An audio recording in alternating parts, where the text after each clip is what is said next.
सुगरकेन्स technology, एक session बड़ी गिरावट, अगले सेशन छोटी रिकवरी, फिर बड़ी गिरावट, तो फिर आज छोटी सी एक रिकवरी। इन्वेस्टर्स के साथ क्या यहां पर मजाक हो रहा है? बल्कि अगर मैटर को देखेंगे, जो कंपनी में मैटर है वो अभी भी फिलहाल रिजॉल्व नहीं हुआ है। ठीक है, पहले चार्ट पर आ जाओ, यहां पर देख लो 3900, ये आपका इंपॉर्टेंट बेस लाइन है। ये वीडियो आज से 3 दिन पहले का है। ठीक है, इसी बेस लाइन पर एग्जैक्ट गिरने के बाद आप पिछले 3 दिनों से कंसोलिडेट कर रहे हो, क्योंकि इसके नीचे की जो बेस लाइन है वो अराउंड 3200 की है, क्रूशियल बेस।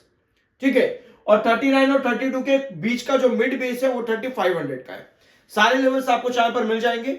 ठीक है, अभी जो कंडीशन है वो ये है कि जो मैटर रिजॉल्व है वो अभी तक नहीं हो पाया है। ठीक है, जो मैटर आपको उठा था डिस्क्लोजर पर उठा था, इश्यू डिस्क्लोजर इश्यूज के ऊपर आपका मैटर उठा था, जो कोटक ने यहां पर लगाए थे, उस पर अभी भी कोई सॉल्यूशन या कोई रेजोल्यूशन नहीं निकाला गया है, जो कि स्टिल एक कंसर्न है कंपनी के लिए और इन्वेस्टर्स के लिए भी। ठीक है, अपार्ट फ्रॉम दिस कंपनी ने यह भी मेंशन किया है कि अगर कोटक इंस्टीट्यूशनल इक्विटीज के इस कंसर्न को उठाने के बाद में कंपनी यानी कि केन्स टेक्नोलॉजी में इंस्टीट्यूशनल इन्वेस्टर ने एग्जिट किया होगा, ठीक है, तो उसके लिए कंपनी अभी अवेयर नहीं है। कंपनी ने कहा है that we are not aware of any large institutional investor exiting the stock. ये कंपनी ने यहां पर मेंशन किया, क्योंकि 25% की गिरावट आ जाना कोई मामूली बात नहीं होती और बहुत बड़ी गिरावट है।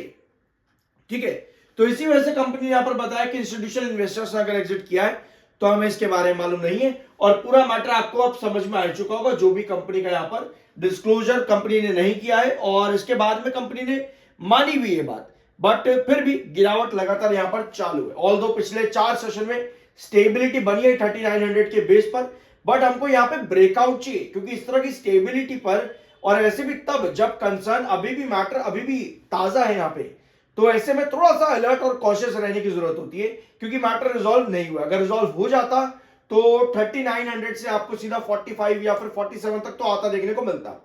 अपार्ट फ्रॉम दिस, पिछले कुछ दिनों के अंदर बल्क डील्स, यस, पिछले कुछ दिनों में बल्क डील्स भी काफी ज्यादा हुई है परचेज और सेल की इंट्राडे पे। तो ये डाटा भी इंपॉर्टेंट है, क्योंकि कोई भी स्टॉक जब ज्यादा एक्टिव होता है मार्केट के अंदर तो वहां पर बल्क डील्स बहुत ज्यादा देखने को मिलती है। लेकिन इतना ही नहीं है, क्योंकि मार्केट एक्सपर्ट्स ने भी यहां पे अपने टारगेट्स बदले हैं। जैसे नोमुरा ने बाइंग की रेटिंग जो इनकी पहले थी केन्स टेक्नोलॉजी में, उसको रिटेन करते हुए टारगेट जो है अपना कट कर दिया। ठीक है, पहले इनका टारगेट था केन्स टेक्नोलॉजी में 8478 का, ये था पहले इनका टारगेट। अब इन्होंने टारगेट को कट किया है 5454, 5454 ये है अब इनका टारगेट। तो बहुत बड़ी कटौती इन्होंने यहां पर की है अपने टारगेट के अंदर। गिरावट के बाद जैसे गिरावट है, इन्होंने कहा भैया नहीं, हम पीछे हट रहे हैं अब यहां से, अब इतना मिलेगा, इतना नहीं मिल पाएगा। ठीक है, इसके अलावा कोटक सिक्योरिटी इन्होंने रेटिंग रिड्यूस की दी है यहां पर, और पहले इनका टारगेट था 6180, ये भी पीछे हट गए, इन्होंने भी कह दिया भैया नहीं, 6180 नहीं, 6150 इतना ही मिल पाएगा।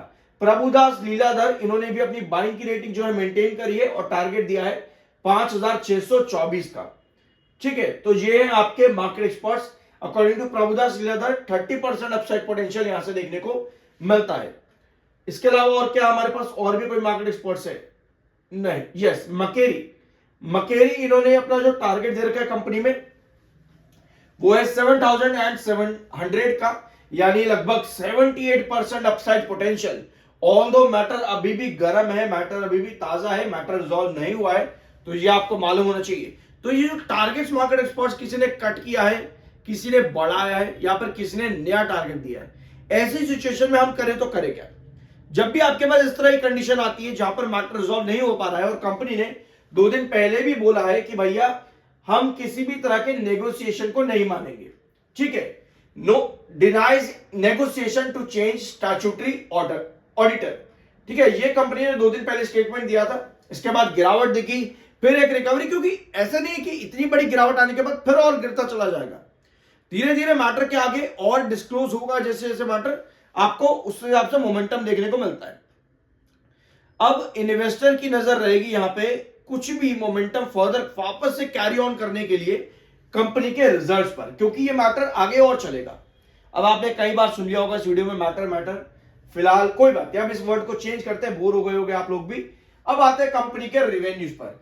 हमें एक चीज नजर आती है कि कंपनी दिसंबर क्वार्टर बढ़िया देती है इन कंपैरिजन विद सितंबर, और पिछले क्वार्टर के अंदर कंपनी ने 58% का ग्रोथ दिया था, यानी ईयर ऑन ईयर बेसिस पर कंपनी का रिवेन्यू 58% जंप कर गया था। अब हमें जो कंपनी का रिवेन्यू चाहिए होगा वो हमको चाहिए होगा 58% से ऊपर का ग्रोथ। यानी हमको कितना रिवेन्यू कंपनी का चाहिए? हमें चाहिए कि कंपनी रिवेन्यू दे दे यहां पर 58% के ऊपर, यानी कि 330 आप इसमें ऐड करो, कितना हो जाएगा? 990 और इसमें आप 99 और ऐड कर लो, 990 और 99, यानी कि लगभग 1000 करोड़ का रिवेन्यू आपको चाहिए। लगभग 1000 करोड़ का रिवेन्यू आपको चाहिए ताकि आपका ये ग्रोथ जो है क्वार्टर एंड क्वार्टर बेसिस पर इंक्रीज हो सके। तो एक फैक्टर आपके पास ग्रीन वहां पर मिल जाएगा कि एटलीस्ट कंपनी ने ग्रोथ दिखाया है अपने रिजल्ट्स में। अगर ये ग्रोथ आता है और मैटर आपका रिजॉल्व हो जाता है वहां पर, तो वापस से आप ब्रेकआउट के लिए उम्मीद कर सकते हो।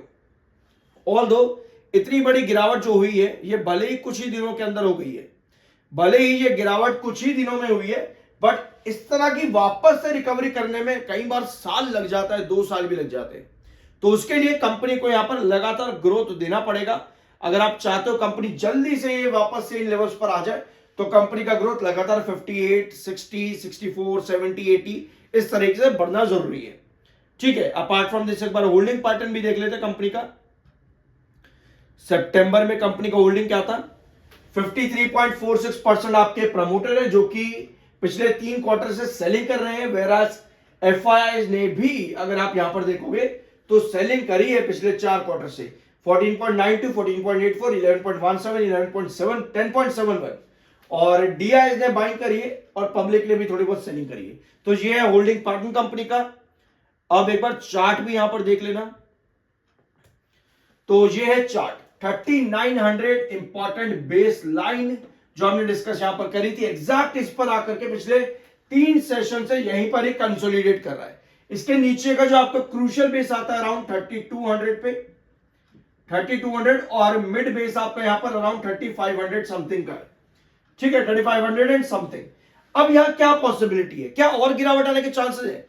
तो भैया यस, इसके लिए आपको रिस्ट्रिक्शन लगाना पड़ेगा। तो रिस्ट्रिक्शन अगर हम कंपनी का मार्क करें तो इसका रिस्ट्रिक्शन बनता है अराउंड 4500। अब इसको पूरा समझते हैं यहां पे। ठीक है, अभी हम है अराउंड 3900 पे यहां, और ये है आपका 4500, ये वाला लेवल। ठीक है, ये है 4500, 3900, और ये है 3200 का। 3200 आपका पुराना बेस है, और आपने क्या किया यहां पर, पहले ही आपका बेस हुआ करता था इस तरीके से जब आप 3900 पर गिरे, क्योंकि पहले की सिचुएशन अगर आप देखोगे तो 3900 आपका एक टाइम पर बेस रहा है। तो वापस से यहां पर आकर के स्टॉक ने बेस लिया, और बेस लेने के बाद आपको वापस से एक रिकवरी दी 4500 तक की, जो कि अब आपका रिस्ट्रिक्शन है। वहां पर रिजेक्ट होकर के वापस 3900 के आसपास क्या कर रहा है, कंसोलिडेट कर रहा है। यानी कि कमिंग सेशन पर हमको कुछ इस तरह की पॉसिबिलिटी चाहिए, इस तरह की कैंडल्स हमको चाहिए ताकि आप ब्रेकआउट दे पाओ। लेकिन अगर ये पॉसिबिलिटी आपकी नहीं बनती है तो उस कंडीशन पर आप 3800, 3900 को ब्रेक डाउन कर दोगे, यानी कि आपकी गिरावट फिर आपको फर्दर देखने को मिलेगी, जिसमें पहला मिड बेस आपका आता है 3500 का, और फिर आता है 3200 का।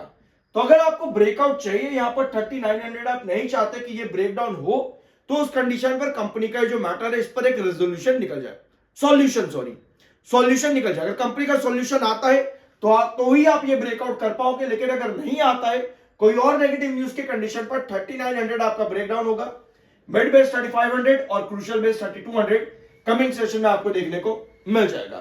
तो ये है कंपनी की कंडीशन। आई गेस इस ब्लैंक चार्ट से आपको कुछ सीखने को मिला होगा। वो क्या है कि जब भी आपके गिरावट आती है तो पुराने बेसिस आपके वापस से बेसिस बनते हैं। यहां पर जहां पहले रिस्ट्रिक्ट स्टॉक किया होता है वो आपका बेस बनता है। बहुत मुश्किल है, थोड़ा मुश्किल रहेगा अगर आप पहली बार चैनल पर आए हो, बट आज के दिन मैंने आपके साथ बहुत से वीडियोस लिए हैं और इन्हीं सब चीजों को बहुत माइन्यूट तरीके से एक्सप्लेन किया है। जरूर चेकआउट कर लेना। I am NISM 7 certified, subscribe जरूर कर देना। मिलता अगले वीडियो में।